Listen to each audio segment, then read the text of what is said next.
वस्त्र पवित्र रखे, शरीर को पवित्र रखे। ये पशुओं जैसा आचरण करने वाले भजन नहीं कर सकते। ये जो कहते हैं ना भजन में मन नहीं लगता, पवित्रता चाहिए। अब ऐसे पशु की तरह शौच हो लिए, उठे चल दिए, ऐसे नहीं। पवित्रता, शौचाचार का निर्वाह कीजिए। लघुशंका भी जाइए तो जल लेकर जाइए। इंद्री का प्रक्षालन, फिर हाथ का प्रक्षालन, फिर 3 बार आचमन, राधा वल्लभ श्री हरिवंश, राधा वल्लभ श्री हरिवंश। जैसे शास्त्रीय विधान में केशवाय नमः, नारायणाय नमः, माधवाय। पवित्र रहिए। देखो भजन कैसे नहीं होता। सर्दी गर्मी सुख दुख आदि द्वंद्व हर्ष विषाद आदि जो है इनको सहना सीखो। भगवान भी आदेश करते हैं, मात्रा स्पर्शास्तु कौन्ते शीतोष्ण सुख दुखदा आगमा पायनो अनित्यास्तास्तितिक्षस्व भारत। जो इनको सह जाता है वही परम पदवी को प्राप्त होता है। थोड़ी सी गर्मी आहा, थोड़ी सी सर्दी आहा, पूरे जीवन गर्मी। पैर की त्वचा ऐसी हो गई थी कि बंबूल का कांटा टूट जाता था, घुसता नहीं था। जीवन में कभी पादुका ही नहीं, तो चमड़ी इतनी मोटी हो गई थी पैरों की। सर्दी गर्मी जैसा आप इसको, आप देखो यहां आप कौन सा स्वेटर पहनते हैं? जीवन में कभी नहीं। सर्दी में क्या होता है, यहां ये त्वचा नहीं क्या? हमें तो लगता है काफी सुकोमल अन्य अंगों से यहां की त्वचा है, कपोल, नासिका, नेत्र आदि। यहां क्या पहनते हो सर्दी में? क्या बिगड़ जाता है? क्योंकि अभ्यास है, गर्भ के बाद निकलने के बाद यहां कुछ ढका ही नहीं, यहां कुछ नहीं ढका, तो पूरे जीवन ढकने की जरूरत नहीं। और अगर पूरे अंगों में न ढका होता तो पूरे जीवन ढकने की जरूरत नहीं। जो जंगल में दिगंबर महापुरुष रहते थे गंगा के किनारे, कितने, तो उनको क्योंकि अभ्यास, और हमने अभ्यास किया कपड़े लत्ते का, तो अभ्यास, हमने अभ्यास किया एसी रूम का, अभ्यास किया गीजर से नहाने का, वो अभ्यास किया 3 काल गंगा स्नान, वो अभ्यास। कुछ फर्क नहीं पड़ा इस जड़ शरीर में। इसको जैसे रखो। तो सहने का अभ्यास, यदि माया से मुक्त होना है तो सहने का अभ्यास रखो। ये जरा में ओह बहुत गर्मी, ये नहीं उपासक। गर्मी है ठीक है, शरीर का धर्म है, तो इंद्री में ताप लग रहा है, ठीक है, राधा राधा राधा। आप कहोगे प्रवचन करने से नहीं होता। कभी बिजली नहीं रखी ईद दाम में, कटवा के रखे थे? बिल्कुल नहीं। जितनी देर होश रहा, आंख का हाथ से पंखा कर लिया, नहीं तो बस राधा राधा राधा। जो मिला मांग के खाया, कुछ आसन पे लेट। प्रवचन ही केवल नहीं रहे, अब तो जैसे जोई जोई प्यारो करे सोई मोहि भावे। नहीं, जानबूझ करके अपने शरीर को अधीन नहीं करना चाहिए। सुविधाओं की अधीनता, तुम भोगता नहीं, सुविधाएं तुम्हें भोग रही हैं। जितना तुम सुविधा भोगी बन जाओगे उतना तुम कमजोर हो जाओगे। सीधे प्रकृति का वार सहो, तुम महात्मा सुदृढ़ बलवान हो जाओगे। तुम्हारे आगे समर्थ शब्द लग जाएगा। जो प्रकृति के और विकारों के वेगों को सीधे सहता है उसे महात्मा कहते हैं। समहात्मा सुदुर्लभा यम ही न व्यथयन्ते पुरुषम पुरुषर्षभ सुख दुख समा। जिसका सुख दुख समान भाव, किसी भी वेग की व्यथा से हृदय व्याकुल नहीं होता, वो भगवान को प्राप्त करने का अधिकार प्राप्त कर लेता है। इसलिए सहनशीलता। सर्वत्रात्मनेश्वरान वीक्षाम कैवल्य मनिकेतताम विवक्त चीर वसनम संतोषम एन केनचित। ये ध्यान रखो कि तुम कभी प्रभु से अलग नहीं हो। सर्वत्र भगवान हैं तो यहां भी हैं, सब समय में हैं तो इस समय में भी हैं, सब में हैं तो हम में भी हैं, सबके हैं तो हमारे भी हैं। हम कभी भी प्रभु से बिलग नहीं हूं। एकांत सेवन तुम्हारा स्वभाव बन जाना चाहिए। चाहे जो हो, थोड़े समय के लिए तो एकांत बैठो। एकांत मिला तो मोबाइल का संग कर लिया, एकांत मिला तो मित्र बना लिए, बैठ के प्रपंच वार्ता कर रहे हो। नहीं, अगर भगवत प्राप्ति करनी, माया मुक्त होना है तो एकांत एकांत ही होना चाहिए।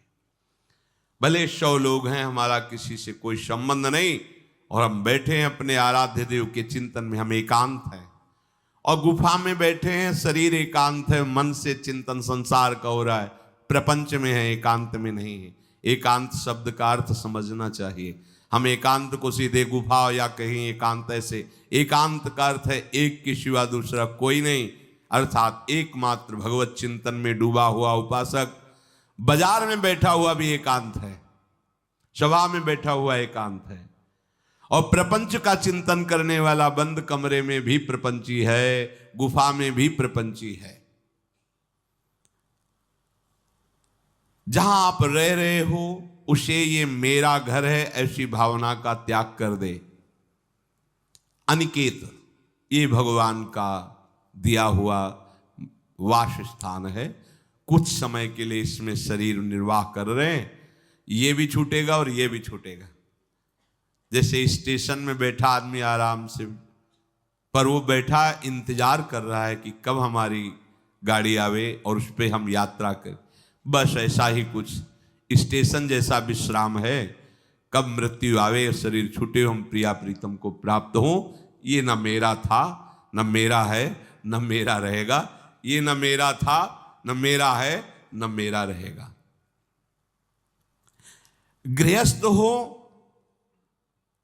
तो पवित्र वस्त्र पहने, और त्यागी हो तो जैसे मिल जाए भगवत कृपा से वैसे वस्त्र पहने। प्रारब्ध के अनुसार तुम्हें जैसी व्यवस्था मिली उसमें संतोष करना सीखो, मांग मत रखो। प्रभु की प्राप्ति के लिए खास बात ध्यान रखनी है, अपनी उपासना में दृढ़ श्रद्धा रखो और सर्वश्रेष्ठ भाव रखो, पर दूसरे किसी की भी निंदा न करो। अगर किसी की भी निंदा करोगे तो फिर माया तुम्हें मुक्त होने नहीं देगी। मन को, वाणी को, शरीर को संयम में रखो, अर्थात भगवत भजन, भगवत वार्ता और मौन। मन का संकल्प विकल्प रहित होना, विषयों का चिंतन न करना, प्रभु के रूप का, नाम का, धाम का, लीलाओं का चिंतन करना। शरीर का शास्त्र संयम से वर्ताव करना। अब माया मुक्त होते चले जाओगे, इनमें किसी में भी त्रुटि ना हो, सावधानी रखो। अपनी इंद्रियों को सावधान रखो, किसी के दोष न देखने पावे। कोई गलत चेष्टा देखेंगे तो ये भी गलत करने के लिए तैयार हो जाएंगी। हे राजन, श्रवणम कीर्तनम ध्यानम हरेरद्भुत कर्मणः जन्म कर्म गुणानां च तदर्थे अखिल चेष्टिता। श्री भगवान के बड़े अवतार हुए हैं, बड़ी अद्भुत अद्भुत लीलाएं हैं। प्रभु का प्रकट होना, लीला करना, दिव्य गुणों का वर्णन, यदि आप इनको गाएंगे लीलाओं को और श्रवण करेंगे तो मोह की बात क्या, महामोह का भंजन हो जाएगा। बड़ी सामर्थ्य भगवान के चरित्रों की, महिमा बड़ी है। अगर इनको आप सुनेंगे, बार बार सुनेंगे, तो आपको और कोई साधन करने नहीं पड़ेंगे, अपने आप सब साधन प्रकाशित हो जाएंगे। जहां कहीं कभी भी किसी का उद्धार की बात आई है तो भगवत चरित्र सुनने से ही आई है। शरणागति श्रवण से ही प्रारंभ होती है, भक्ति भी श्रवण से ही प्रारंभ होती है, पूर्णता भी श्रवण से ही होती है। श्रवण सुजस सुनी आयऊ, और श्रवणम कीर्तनम स्मरणम, पहला श्रवण। खूब भगवत चर्चा सुनने का स्वभाव बना लेना चाहिए। पर देखा जाता है कि 20 वर्ष भगवत चर्चा सुनने पर रंग नहीं आता, क्योंकि ये तो बना लिया स्वभाव कि जहां भी कथा हो रही सुन रहे, और बाद में निकले तो बख्शते वो किसी को नहीं, सबकी निंदा करते। बस किसी एक की प्रशंसा, एक की निंदा, तुम्हारा सारा का सारा सत्संग बेकार हो गया।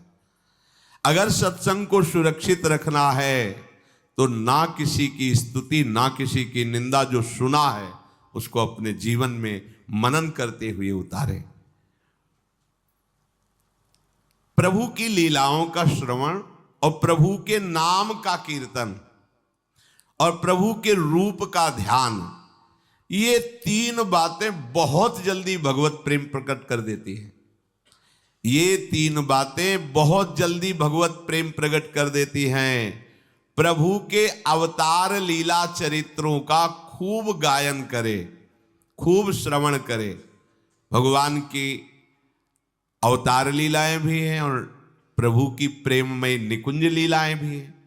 तो अगर आपका निकुंज लीला में प्रवेश नहीं है तो प्रथम सुने भागवत, भक्त मुख भगवद वाणी, भगवान के अवतारों का, भगवान की अवतार लीलाओं का श्रीमद् भागवत में खूब बढ़िया वर्णन है। पढ़ो, सुनो, क्या होगा इससे? मोह का नाश हो जाएगा। दूसरी बात, नाम कीर्तन, ये तो महान अमृत है। बिल्कुल विश्वास कर लो, नाम कीर्तन अमृत है।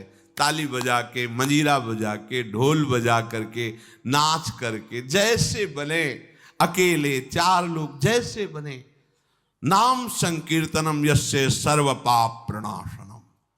देखो, भगवत चर्चा ने महामोह का नाश कर दिया और भगवान नाम कीर्तन ने सब पापों का नाश कर दिया।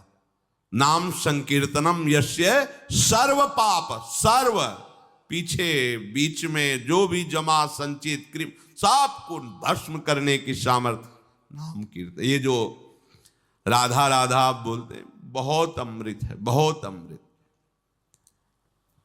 और प्रभु के रूप का ध्यान, ये तीन बातें बहुत जल्दी माया मुक्त कर देंगे, आपको भगवत प्राप्ति करा देंगे। प्रभु के रूप के ध्यान के लिए ही दिव्य श्यामा श्याम ने बिहारी जी का रूप धारण किया। ये किसी मूर्तिकार की रचना नहीं है। श्री राधा रमण जी सरकार, राधा